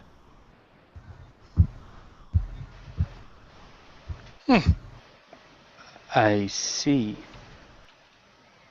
Did you die and enter Pelor's service as one of his chosen beings? Yes. I was actually, well, I shouldn't say betrayed, rather fooled over a long period of time by a drow whose long-term goal was to see the end of the humans within the world. And we thought that she had defected and was actually our ally, assisting us. I was actually the appointed guardian of Prince Radari. I'm sure that name now probably means nothing to any of you. It must have been lost to history. But she betrayed us, which resulted in the death of me, my entire party, and I'm certain of Skaz, Prince Radari. But it's troubling because I did not meet his spirit in the afterlife, and I was unable to rest for the entirety of my time there. I've read books on that. That's so. I've been wandering about with a character in one of my books. This is great. This is wow. Okay. So what's next? Well, I don't know if I'm able to do anything like I was able to do. For all I know, I could be a regular human. I could be something other than human. I don't know my abilities anymore. And I don't know if this is the place for me to even try and figure out what they are. So, for now, I think the plan is for us to do what the Guardian spoke of and head south and see if we can earn the Queen's favor. I'm gonna punch Agnum in the face. At which point I'm gonna do a double take, brace myself, and punch you right back. What the hell was that for? I'm gonna punch them both. I'm just gonna kind of push Marmalek away. Get the hell away from me. I'm like, really? You don't know? You wanted me to be the champion of Pelor, or a follower of Pelor under you, the god of truth and justice and, The American way. the American way, and you wouldn't even tell me your real name, and you wonder why I punched you? And I'm kind of like Was rubbing anything that you taught me about Paylor real? I'm kind of like rubbing my jaw as I talk to him. Like, I couldn't remember anything. I told you, my entire physical being was changed because of the way that Pelor had to send me to the material plane. I thought my name was Agnem, but that was what you were going to become. What? Agnem isn't my name. It's the title that I had brought with me. Agnem was the name that was supposed to be given to the champion of Pelor. And once we brought light back to the material plane, you were going to be my replacement. You were going to be the new Agnem. You literally would have been Leo, Agnem of Pelor. Galen kind of takes a step back. He's like, "What?" Wait, so are you Dorian Agnem of Paylor then right now? Technically, yes. That's why it doesn't matter if you call me Dorian or Agnem. It applies either way.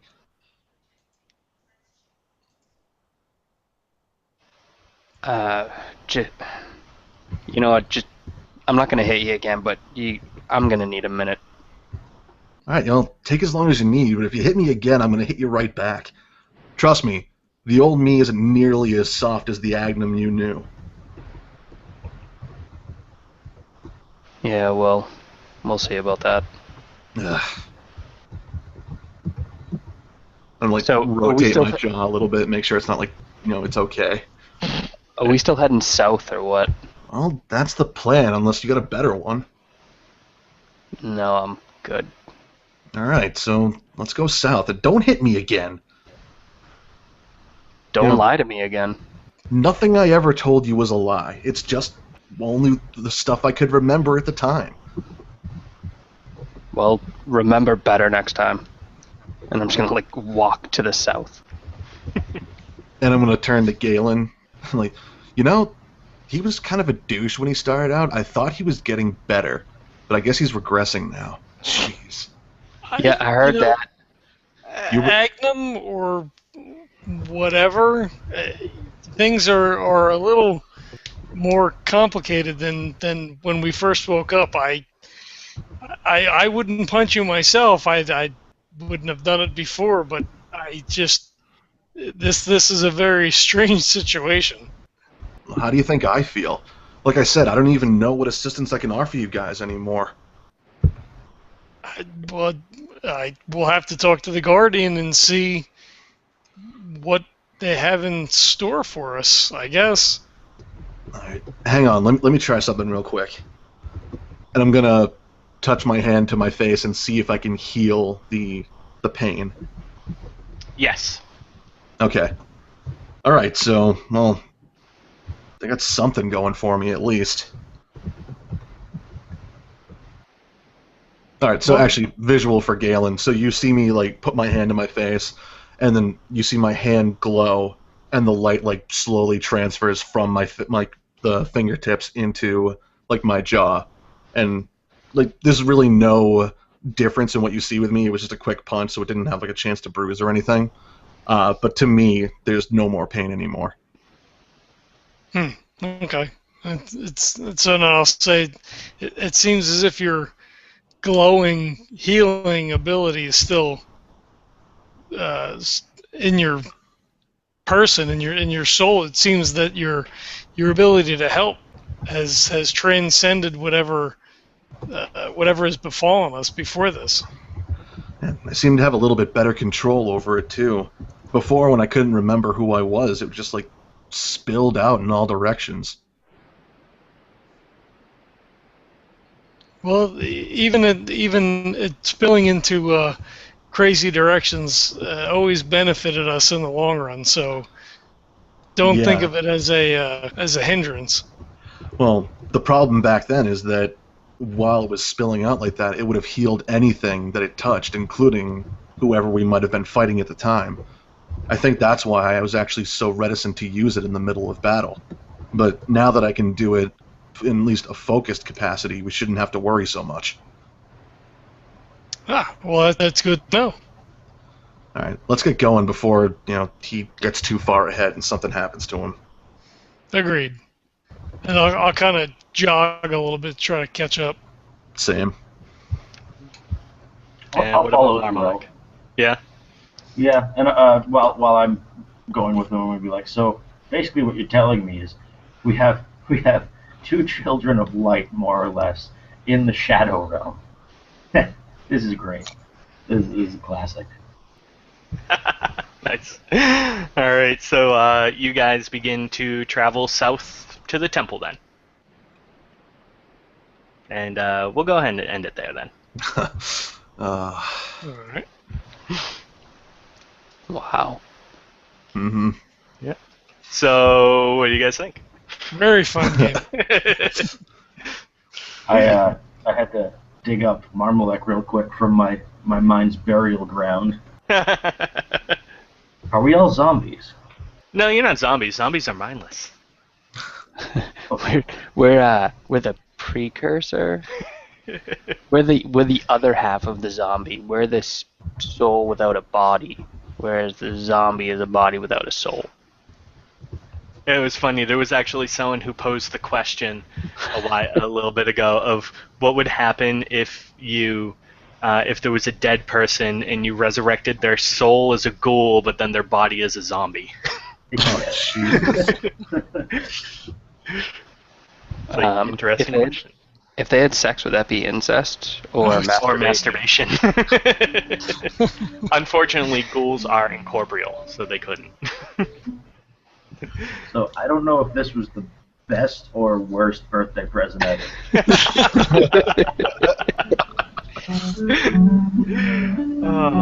It was fun to play Galen as a completely different character before I realized what was going on. Yeah. I didn't realize that you guys would try to use your abilities so soon. So that's I'm like trying to like hand wave nothing happens. Yeah, I didn't get it right away, and then I was like, oh, okay, I got it. John, I love how you kept insisting, like, no, I'm 6'4". Well, when you start out with the descriptions, I'm like, I didn't tell him how I looked. Why does my guy have a beard? Like, None of you did. Notice I didn't get descriptions from any of you. Exactly. Hey, whiskey and beer, I've got an excuse. Oh. Yeah. Now I know. As soon as it was, he has a tail. I was like, I don't have it. What the hell, man? Well, I Facebooked Jesse, and I'm like, no, my dude is like 6'4". What are you talking about? He's like, oh, okay. Okay. Yeah, and even Al Facebooked me, and he was like, when did I have a tail? Like, Last campaign. Exactly. Yeah, so I wanted you guys to be able to still play the same characters, but I wanted you entering here to be a really big surprise. So I'm sorry for wasting your time growing up new characters. Oh, but dude, I hope it was worth it. That's just being put in the alt folder and saved for a rainy day. I Like, figured as much. I think my count is back up to 12 with this now. Ooh, there you go. Yeah. Yeah, Well, now. that's- Yeah. Oh, go ahead. No, I was gonna say that's cool. I just, like Dave said, just file all this other stuff away, I guess. There you go. Yeah. So now at least you don't have to do any more research. Yeah. I apparently do. Yeah. Well, Dave, so you have the choice basically. Uh-huh. Obviously, Dorian's a human. Yep, apparently now. But if you want, you could just take Agnum, keep the Godling, and just turn him from Ignin into human. Okay. Or so you could do that just to make it easy on yourself. Or you could. Well, he was a cleric before, right? He was. Or you could roll him up as a cleric. But I'd suggest just keeping the Godling thing. I was actually going to throw another idea at you as well. Oh, really? Let me see if I can find it real quick, though. I don't want to say it in chat. Ooh.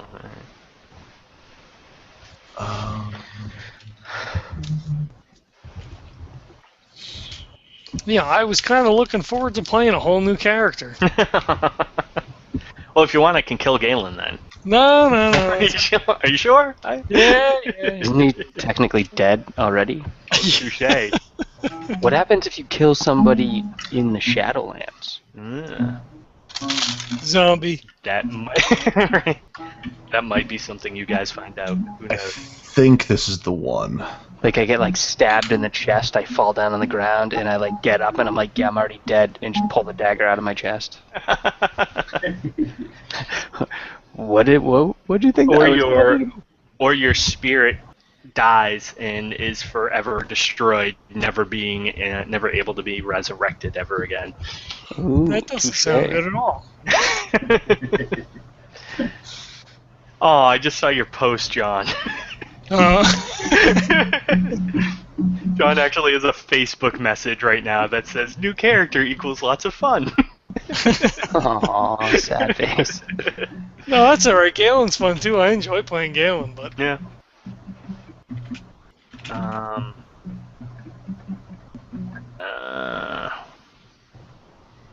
What's the difference? I just sent it to you. Yeah, I know.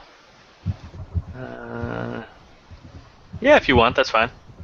Okay, I'll do some peeking around and give you a Whoa. Huh? Yeah, you win all Robo for a split second. Oh, I obviously didn't know. Oh, Yeah, I'll do some like taking a look at back and forth, see which one tickles my fancy, and then give you a definitive answer. But definitely human now. Correct. Booze. Just Don't tell me you're say. muted. Booze. Well, if he drops, it's really good timing. Why? Because I have to wait for my answer. Not 'cause cliffhanger. he can hear us and stuff. So keep talking. Okay. So definitely human now, or do I still have some free range on that as well? And he left. Do that. What a dick! Hey, at least he waited till the game was over. True. Right? Still a dick. What time do I have to wake up tomorrow? Earlier than me. Well, I have a doctor's appointment at 9, but And I a don't know back. what time I want to wake up. All right. So am I definitely human, or do I have a little bit of free range on that? No, you're human. Okay. All right.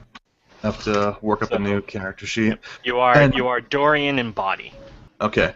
So as far as Obsidian Portal goes, are you starting up like a new page for us, or are we just overwriting the old characters? Yeah, I mean the three of you still exist, and so we'll just start up. We'll just depending on what you decide. Okay. So depending on how much he's changing, we'll say is whether or not it's just easier to create a new character page for him or just alter the current one. Okay. All right. And seeing how it's still my birthday where John is, I'm going to make an executive decision and say everyone levels up for the new campaign. Actually,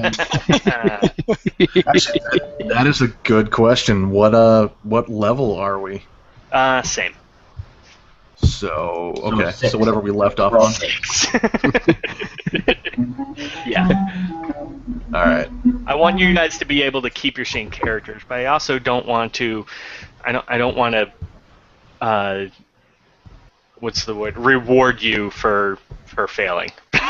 So All right. So as far as leveling goes, then are we starting over at the beginning of the level for XP? nah, keep your XP. Okay.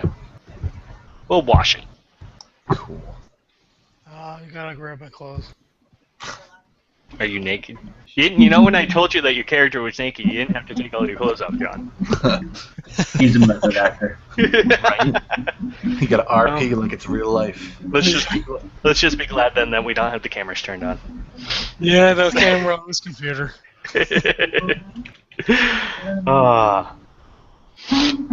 Yeah, so I was a little worried that you guys would be upset, but No, this is actually very interesting. There you go. And Dave, now you know why all the few probing questions about Dorian. Indeed. I figured you were just looking for a refresher because you asked me to type that thing up. Which, speaking of which, do you still want that, or? Nah, that was more just to get you in the mindset again. Fair enough. Which So- it worked out nicely. There you go. I mean, you could always use it as an addendum to the backstory if Okay. you do end up writing it up. Gotcha. So that's honestly what I was just gonna kind of use it for anyway. Fair so- enough. Shit. Yeah. So good for a session back, guys. So 1 week, 2 weeks from now, what are we doing? Me and Kelly can't do next week. Yep. Okay. Because we're on vacay. Correct. I forgot about that. Yeah. So yeah. So it will be well. Actually, that's something that we should discuss.